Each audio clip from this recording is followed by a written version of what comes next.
all of you guys that I would run through the equipment that I use. This is basically the equipment that I use. I'll go through it. It's a bit of a story to each one, and I'll try and make it a little bit interesting. It's not rocket science. A lot of this equipment I purchased second hand, hence the story to each piece. Let's go through it. So obviously that's the Toro Grandstand 36. This was I purchased up in Birmingham back in early March of this year. It's nearly 4 years old now, and hasn't got an awful lot of hours on it. The only thing I've had to do to this is to replace the bearings on the deck, and that was straightforward, and it runs well, it cuts well. The only addition that I would like to add to it, well actually two additions. One would be a roller system, which I'm in the throes of sorting that out, and secondly a chute blocker, which again is something to sort out, but Rome weren't built in a day. So that was purchased, it was up and running, a couple of little jobs that needed doing, they're done, and yeah, it saves me a lot of time on the bigger lawns and does the job. The Wolf Scarifier, that was a purchase that I made again this year. Now this was a non-runner, and I paid just over £100 for it, and it was basically carburettor. It was as simple as that. I haven't had a scarifier before. This needs a new air cleaner box on it. Other than that, it runs well. So again, if you can do these odd little jobs, you save money. The Stihl had this now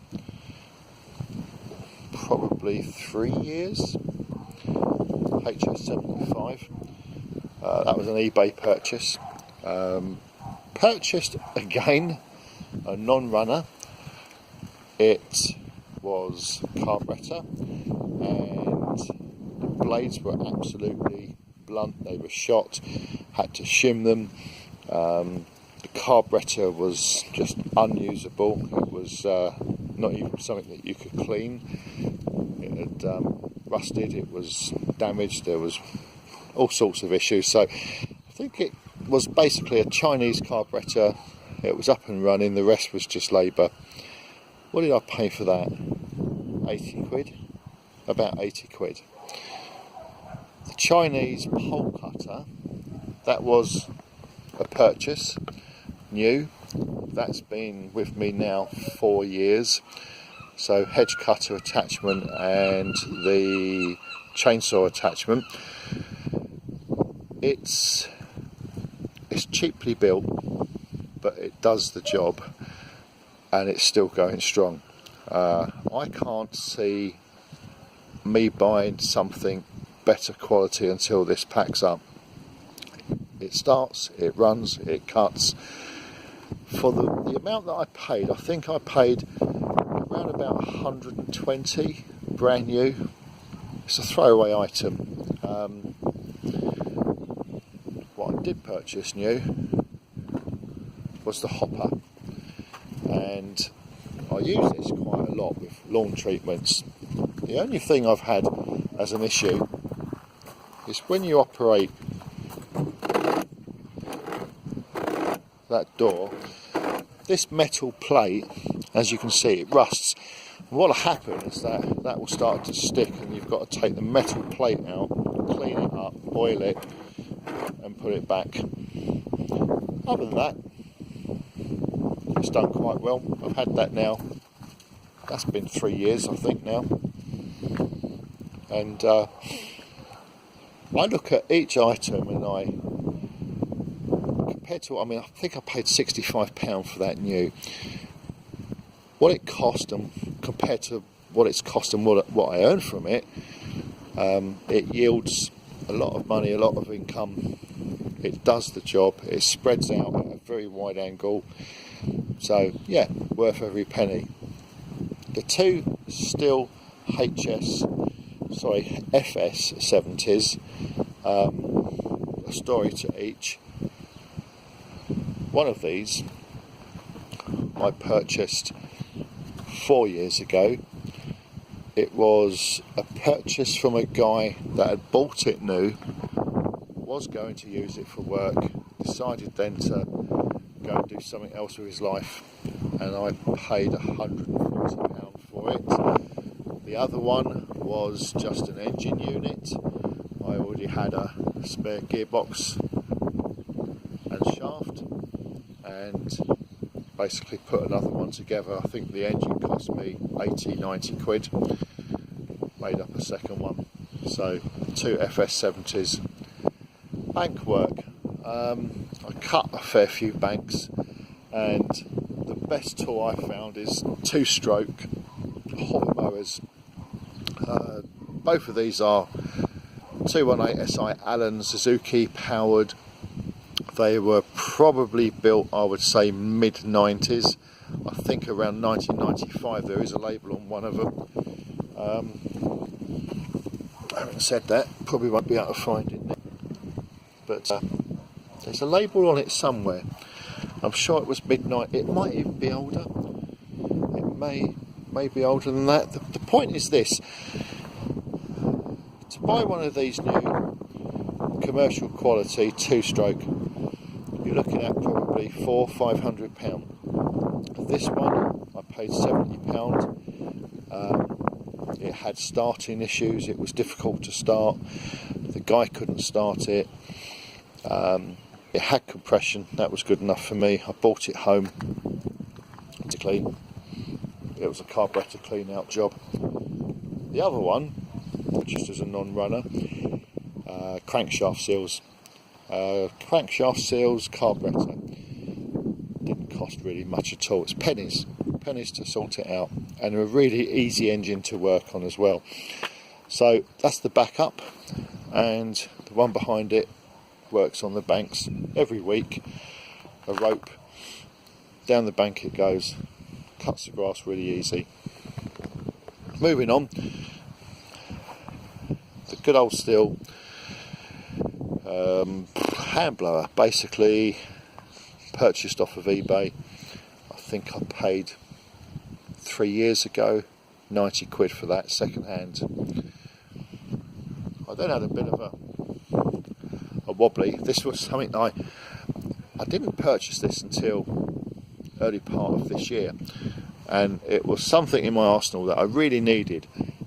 I couldn't justify spending out the amount of money for a new one until this year, and purchased this. I think it was about £400 new. Pleased I've got it. It does the job. Fantastic job. Great, obviously, come the autumn or the fall. It's a backpack blower. Now these three, each one of these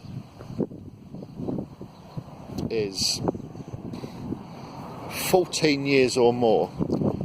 They stopped making these in 2004.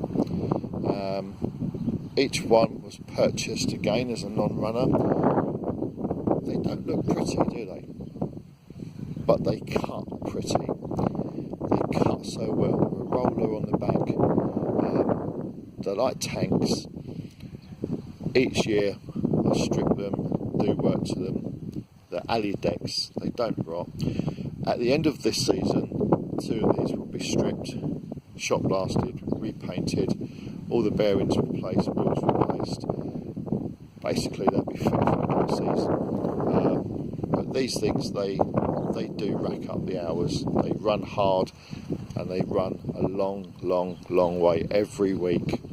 I'd be surprised if each, well, obviously 2 of them are the backups, but the one that comes out with me, this one at the back's just been out with me for the last week. I would comfortably say that that's done over 20 miles this week on lawns. Comfortably say that, easily. But they're great machines. The beauty and the big thing that people harp on about with these is that the chute, if I can get under it, lift that up, got the full width, and I find with these, when you're cutting in the wet, with the full width on that, you don't get really the clogging that you would have with just a half width shoot. And a lot of gardeners do prefer these. When they replaced these in 2004, they brought out the replacement Hayter 56, which was, again, it was an aluminium deck, half shoot, Chinese gearbox. This runs with a chain, so good old-fashioned agricultural engineering, easy to work on, simplicity, but they cut so well. This here was a purchase I made just over 3 years ago, and 4-wheeled rotary, aluminium deck. This is actually branded a Snapper, which is an American make, but the actual machine is a Webang. If you know about Webangs, which is German basically, aluminium deck, Briggs & Stratton, I think it's about a 190cc. If I'm just cutting, I'm not striping the lawn, I'll bring this one out. It cuts well, it bags well, it cuts in the wet very well. 3-speed, yeah, it's a great machine. I think I paid about 700 for that when that was new, and all I do is change the oil, sharpen the blade, off it goes. There is a job that I will need to do soon, and that's the pinion gear in the back here, and it's just starting to fail, but it's an easy job. So that's basically what I use within the business. And then let's have a quick tour around here. The van, which I've had this now just over a year in February. Effectively, this is fully loaded up once everything's in. So the ramp, which I bought recently, installed that to the back of the van. That was to take the Toro, so I could get the Toro in and out. And I was really lucky with the ramp because these are quite expensive new, and again, good old eBay didn't let me down. I purchased that on eBay for £200.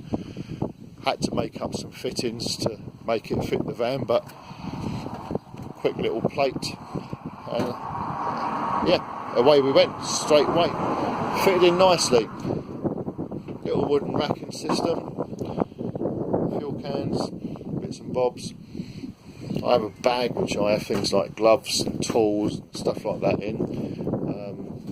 This is a handy little thing. This is if you buy 2-stroke oil and you buy it in huge drums and you want to dispense it into something that you can carry with you, these bots, if anyone recognises what this is, if you ask your other half when she's doing the washing, that sounds really male chauvinistic, but this is a comfort bottle basically, and I dispense into those because they've got the nice little pourers built into them when you take the lid off, and they don't leak.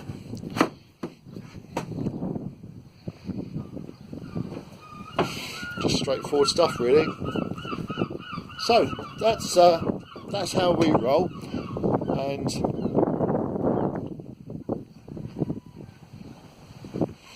what it proves is that you don't have to have huge amounts of money behind you to start off in this business. And I started off obviously without all of this, but it's taken me 5 years, and 5 years of pushing hard, working hard.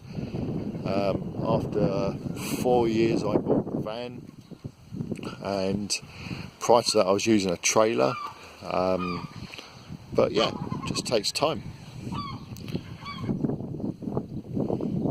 And I did promise some grass. Oh, that's enough of that. There we go, guys.